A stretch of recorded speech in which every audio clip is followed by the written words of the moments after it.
Hello Moto GP fans, welcome back to ZNGP today.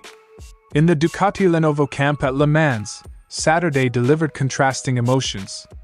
Marc Marquez stood tall with another sprint race victory, while Pecco Bagnaia hit the ground, literally. Ducati general manager Gigi Dall'Igna spoke after the race, lauding Marquez's mindset and opening up about Bagnaia's current struggles. He's undefeated on Saturdays, ruthless with his racecraft, and most importantly, back on top of the standings. Marc Marquez extended his sprint race streak to 6 wins at Le Mans, but it's what he didn't say on TV that raised eyebrows.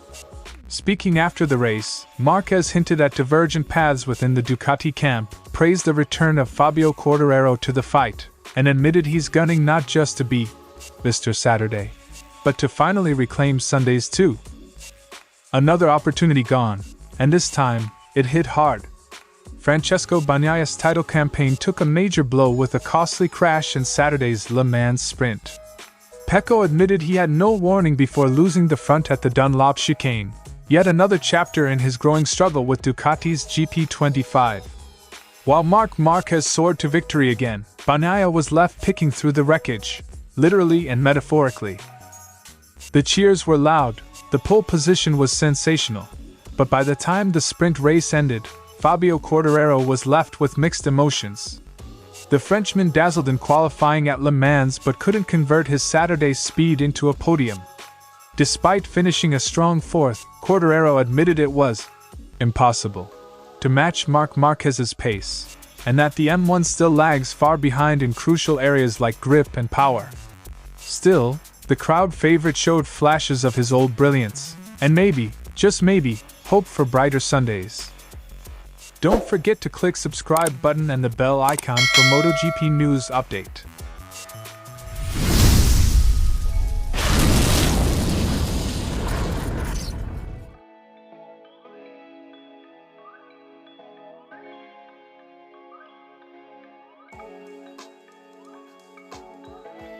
For Gigi Dall'Igna, the work ethic and tenacity of Marc Marquez have been a revelation. After taking yet another sprint win, Marquez continues to impress his Ducati boss, not only with his speed but with his mental fortitude. I'm very happy to work with Marc. He's incredibly fast and makes great use of the equipment. In terms of character, he's a bit like me. When he sets a goal, he doesn't give up until he achieves it, Gigi Dall'Igna said. It's high praise from one of MotoGP's most respected minds, and a testament to how seamlessly Marquez has adapted to the factory Ducati setup. On the other side of the garage, Pecco Bagnaia's season continues to falter. After crashing out of the sprint, Dall'Igna emphasized the need to rebuild his star rider's confidence. Pecco needs us right now, and we need him. The most important thing for a champion is his head. Once it's in the right place, everything else becomes easier. The Italian insists Ducati isn't trying to mold Pecco and Marquez's image. Instead, he believes the reigning champion needs time and patience to return to top form. Dall'Igna made it clear he wants both riders fighting for wins. Despite Bagnaia's recent issues, he's confident the two-time champion can bounce back. He needs races to warm up and find the right feeling. I think we'll get him to express his full potential, but he's following his own path. The Italian engineer also reminded fans not to rush to judgment, especially with Saturday's sprint crash still under review. Beyond the factory team, Dall'Igna praised a standout day for Spanish talent, with Marquez, Alex Marquez, and rookie Fermin Aldeguer sharing the spotlight.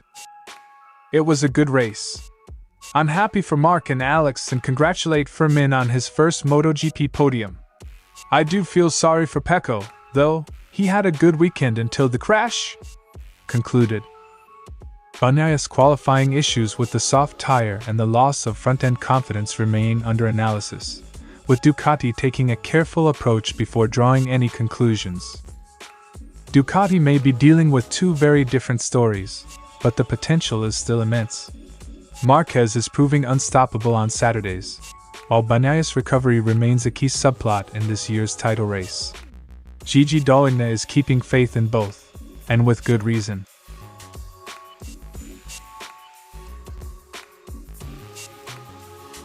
Another Saturday, another Marquez masterclass. The number 93 kept a cool head early on, bided his time behind a blazing Fabio Quartararo, and pounced once the grip came in. He was methodical, mature, and crucially, error-free. So far, everything is going well. I would have preferred it to be Sunday, but I have the speed and confidence. After 4 laps, I felt more comfortable and managed the advantage. Marc Marquez statement. While Marquez surged, Pecco Bagnaia crashed. It was a critical moment, not just in points but in perception. Marquez revealed that he and his teammate are taking very different approaches to development and mindset.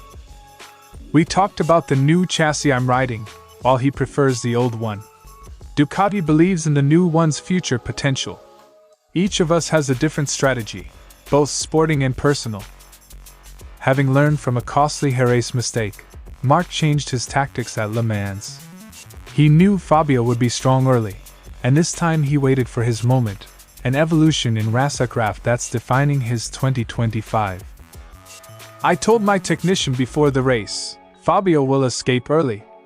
I didn't have that immediate grip confidence, so I preferred to wait. In Spain I was hasty. This time, I stayed calm. The Marquez brothers shared the podium again, Alex finishing second in a remarkable 1-2-3 for Ducati. But Marc is watching rookie Fermin Aldiger closely, calling him one to watch, and praising his rapid growth. Alex will be a great rival for the title. Fermin is growing a lot and very competitive on used tires. Crashing is normal for a rookie, it happens even to me. With Sunday still a question mark, especially with Le Mans' unpredictable skies, Marc remains focused. Despite sprint dominance, he knows the real test is converting that into Grand Prix wins. It would be better if it's dry, but if it rains, we'll see how I feel. I've been doing well on Saturdays, unlike 2024. I worked a lot in the winter, now the goal is to find that same balance for Sunday. Mr. Saturday has spoken, and he's aiming higher. 6 sprints, 6 wins, and now the championship lead. But Marc Marquez isn't satisfied with headlines on day 1. With Bagnaia crashing out and internal strategies diverging, the Sunday fight is wide open. Marc's not just racing for wins, he's shaping the next chapter of Ducati dominance, his way.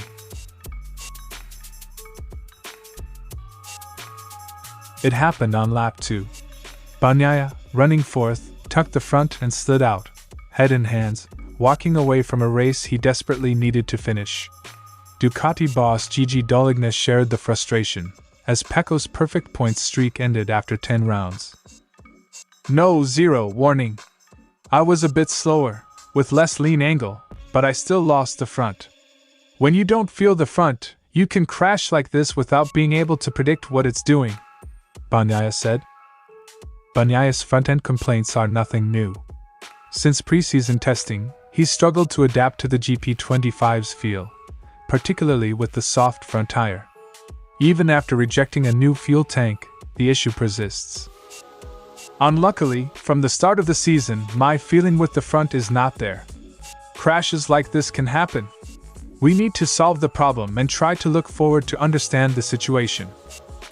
While Marc Marquez tightened his grip on the title race with another sprint win, his 6th, Bagnaia slipped 31 points behind the number 93 and 29 off Alex Marquez.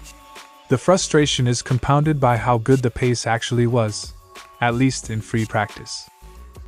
This morning, FP2 was super good. I was feeling great. But in qualifying I did a mess. I know other riders are stronger with the soft front. Still, I feel good with the bike, apart from the front. Despite the crash, Bagnaia believes he still has a shot in the Grand Prix. His usual strength on Sunday, and preference for a standard fuel tank, could be key to damage control.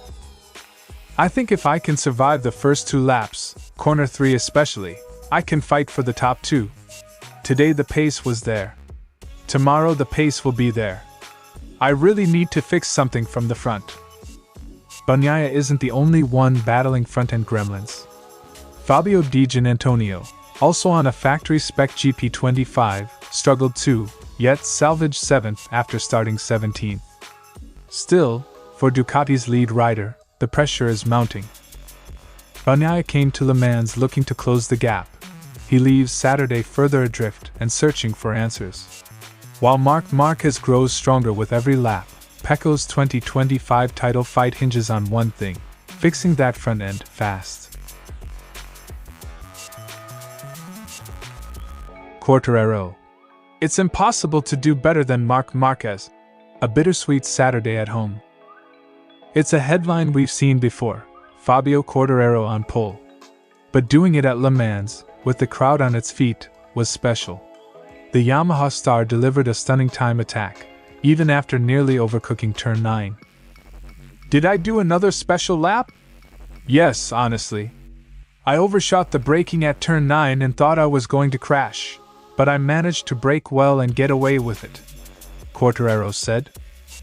Quartararo's one-lap brilliance continues to shine, but over race distance, the M1's weaknesses resurface. He finished 4th behind Marquez, Alex Marquez, and rookie sensation Fermin Aldeguer, learning what he could from running with the lead group. We know a full race is much more difficult for us because every detail counts. But a single lap is basically crazier. You can try to be more precise. Quartararo didn't shy away from the truth. While pleased with his own performance, he gave credit where it was due. Marc Marquez remains a class apart. It's impossible to do better than Marc Marquez.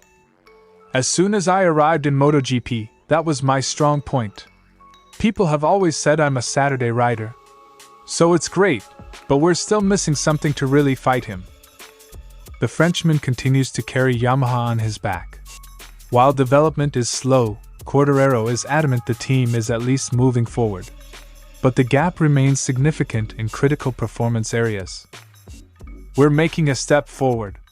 I know my potential and how fast I can go, and today I saw what we were missing: grip, power, and wheelie control. Finishing off the podium may feel like a letdown, especially at home, but Quartararo saw the upside. He spent most of the sprint chasing the fastest riders in MotoGP, and delivered valuable feedback to his crew. We're disappointed with 4th place, but it's very positive. Doing so many laps behind these riders helps us see what we're missing.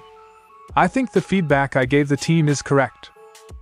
Quartararo might still be Yamaha's Saturday man, but at Le Mans, he gave fans a glimpse of the fighter within. 4th place may not be what the crowd dreamed of, but with the factory still clawing its way forward, his ability to challenge the frontrunners, at least for a while, is a win in itself. For now, he concedes the crown to Marquez. But with more races ahead, the Frenchman won't stop pushing. Thanks for watching ZNGP today, and this is your MotoGP news update. And see you next time.